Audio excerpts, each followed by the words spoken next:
Assalamualaikum warahmatullahi wabarakatuh, sahabat Adi Channel, bersama saya Muhammad Fadilah Zain. Anda menyaksikan talkshow yang diselenggarakan oleh DPW Adi Jakarta. Kita akan mengulas banyak hal dan juga menghadirkan narasumber yang memiliki kompetensi untuk membicarakan tema-tema menariknya. Sahabat Adi Channel, inilah talkshow Adi selengkapnya. Sahabat Adi Channel, pada kesempatan kali ini kita akan membahas tema menjadi penulis meraih cuan.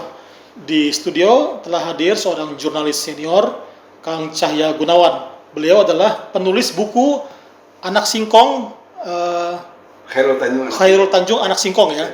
Ini jadi menarik nih untuk dibahas. Kita akan sapa terlebih dahulu Kang Cahya, gimana kabarnya? Alhamdulillah sehat Mas Fadil. Ya, ini mengenai penulis ya, Kang. Mungkin bisa di-share mengenai trik atau tips untuk menjadi penulis yang mendapatkan cuan tinggi nih. Ya sebenarnya kalau saya sih menjadi penulis itu tanda kutip kecelakaan ya. Jadi karena barokah dari saya pertama menulis buku biografi Pak Khairul Tanjung Si Anak Singkong pada tahun 2012, sehingga buku itu waktu itu menjadi bestseller, otomatis nama saya ikut terdongkrak juga. Basicnya sebenarnya saya itu wartawan ya, reporter ya, editor, dan kemudian di-challenge oleh Pak CT untuk membuat buku biografi. Pengalaman sebelumnya saya sama sekali tidak ada. Tapi justru dengan adanya tantangan itu, saya menjadi tahu bagaimana menulis tentang buku biografi. Beda dengan menulis buku misalnya novel, cerpen, itu saya di luar kapasitas saya, di luar kompetensi saya ya. Saya betul-betul bisa paham tentang menulis biografi setelah saya menulis buku Khairul Tanjung Anak Singkong. Dan setelah saya menulis buku Anak Singkong, kemudian saya menulis yang lain. Misalnya buku ada pengusaha dari Gresik, Bapak Muhammad Nazi, saya tulis juga. Kemudian Ibu Min Uno, saya menjadi editornya. Dan ada Gubernur Papua Barat, Pak Bram Ataruri, juga ada buku-buku yang tidak dipublish gitu, dipublish untuk diperjuangkan di publik gitu. Nah, jadi memang kita kalau menulis buku biografi itu tidak sekedar menulis cerita, tapi kita harus tahu soul-nya, tahu rohnya dari orang yang kita tulis. Makanya kita harus intensitas kita berdialog dengan tokoh yang kita tulis itu harus sering, bahkan ke soal yang personal gitu, menyangkut keluarganya, masa kecilnya, karena seringkali yang menjadi inspiring dan ada unsur humanismenya itu di masa kecilnya. Karena tidak mungkin seorang yang katakanlah dianggap berhasil seperti seorang Khairul Tanjung misalnya menjadi konglomerat kalau dia tidak ada cerita tentang kehidupan sebelumnya seperti apa. Jadi seseorang berhasil sekarang adalah akumulasi dari masa lalu gitu loh. Jadi masa lalu itu menentukan dalam perkembangan berikutnya. Nah, episode kehidupan seseorang itu harus kita pahami sebagai penulis ya. Harus tahu betul di mana nih, oh ini poinnya di sini ini. Nah, itu yang harus digali lebih dulu. Kalau misalnya kita hanya menjelaskan atau menulis tentang keberhasilannya, oh ini perusahaannya ini, itu menjadi buku manajemen nanti jatuhnya, itu bukan buku biografi. Kalau buku biografi itu betul-betul orang mempelajari bukan hanya tentang perusahaannya atau tentang keberhasilan sekarang, tapi bagaimana dia meniti tangga sampai ke tangga berhasilnya itu. Nah, itu yang menjadi menarik untuk dibaca. Nah, sebenarnya itu yang yang dibutuhkan sekarang itu, tokoh-tokoh yang bisa dijadikan role model oleh masyarakat, terutama generasi muda.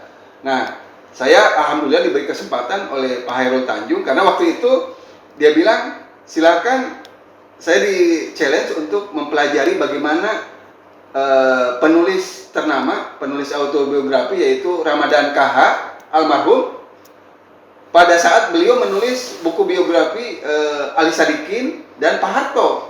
Jadi saya menulis, sebelum menulis Pak CT itu, buku Pak Khairul Tanjung, saya mempelajari bagaimana Pak Ramadan KH menulis buku biografinya Pak Ali Sadikin, Gubernur DKI, juga Pak Harto. Jadi saya pelajari bagaimana beliau diksinya, kalimatnya, kata-katanya gitu, supaya istilahnya storytelling, enak dibaca dan mengalir gitu. Jadi menulis buku biografi itu beda dengan menulis buku ilmiah di kampus atau di akademisi. Kita menulis buku biografi itu seperti kita bahasa lisan, bahasa bertutur gitu. Itu yang banyak diminati. Nah, beda juga dengan buku-buku yang how to guidance, itu beda lagi. Tapi itu hampir mirip, lebih bertuturnya gitu. Jadi saya kira kalau sekarang motif orang, saya memposisikan diri sebagai penulis buku biografi, karena saya lebih tertantang untuk mempelajari perjalanan hidup orang. Seringkali saya mendapat nilai-nilai kehidupan dari si tokoh itu yang saya tulis. Luar biasa. Sebenarnya susah apa nggak jadi penulis itu? Menguntungkan atau merugikan? Ya susah enggak, relatif ya. Tapi pada saat kita sudah merasa wah ini menarik gitu, maksud saya panggilan jiwa sudah di situ gitu ya. Misalnya pada saat kita wah ini menarik nih perjalanan hidup, saya harus belajar dari perjalanan hidup dia. Nah, itu udah bisa mudah itu ininya menulisnya itu. Gitu. Jadi kita menjadi diri si tokoh itu gitu. Kita masuk ke dalam jiwa si tokoh itu, kira-kira begitulah. Kalau misalnya saya sebagai wartawan menulis pengusaha, kita harus memposisikan diri kita sebagai pengusaha gitu. Jadi supaya soalnya itu dapat gitu. Nah, soal untung atau enggak atau soal cuannya gimana? Menguntungkan atau enggak itu relatif ya gitu. Jadi tapi secara umum sekarang ini kebanyakan ini kan kalau penulis itu tidak lepas dari dengan penerbit ya, dengan publisher, dengan pihak percetakan. Jadi semua terkait sebenarnya. Nah, kalau kita menggunakan metode lama, kita penulis itu bekerja sama dengan publisher, dengan percetakan, itu tentu kalau kita dari sisi materi, tentu kita mengandalkan kepada royalti ya.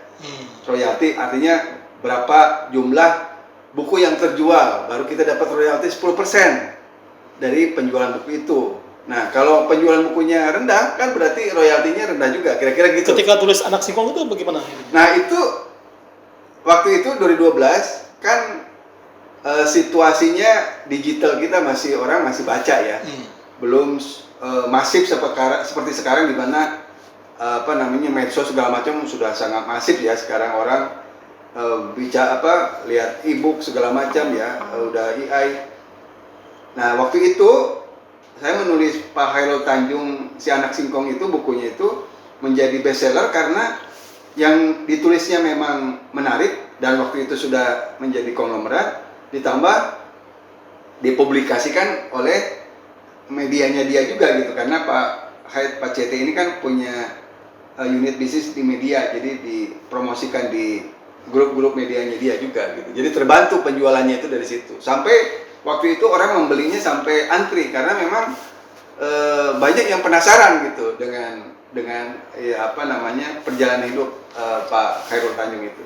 Kalau dari kalangan milenial ada nggak yang bisa disampaikan ke sahabat Adi Channel ini untuk kalangan milenial ya, untuk mahasiswa, apa yang sih yang harus dilakukan agar menjadi seorang penulis yang produktif, seorang penulis yang bisa menghasilkan materi cukup lah untuk kehidupan mereka?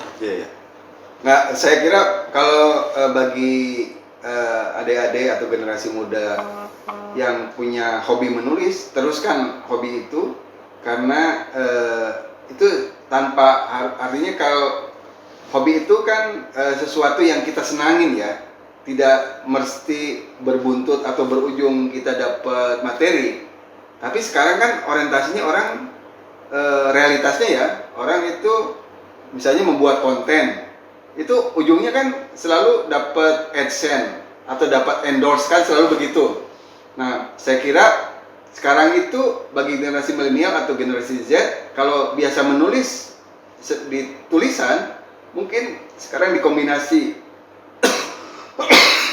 tulisan itu menjadi audiovisual gitu, supaya lebih menarik. Apapun bentuk tulisannya, entah pengalaman sendiri atau imajinasi sendiri atau berdasarkan literasi sendiri. Kan seringkali penulis-penulis dulu itu, terutama penulis-penulis fiksi ya, mereka menulis setelah banyak baca buku dan digabung dengan pengalaman sendiri. Dia seolah menulis fiksi tapi sebenarnya real untuk masa depan, kira-kira begitu. Gitu, misalnya tentang perang nuklir gitu. Jadi bukan sekedar nulis berdasarkan imajinasi kosong, tapi dia berdasarkan literasi. Ada buku-buku yang ada observasi, ada buku-buku yang dia baca juga, ada referensinya gitu. Baik sahabat Adi Channel, menarik apa yang disampaikan oleh Kang Cahya, tapi kita akan tutup segmen ini ya, nanti kita lanjutkan di segmen berikutnya. Jangan kemana-mana dan jangan lupa untuk subscribe, share, like dan komen channel Adi Jakarta. Tetap bersama kami.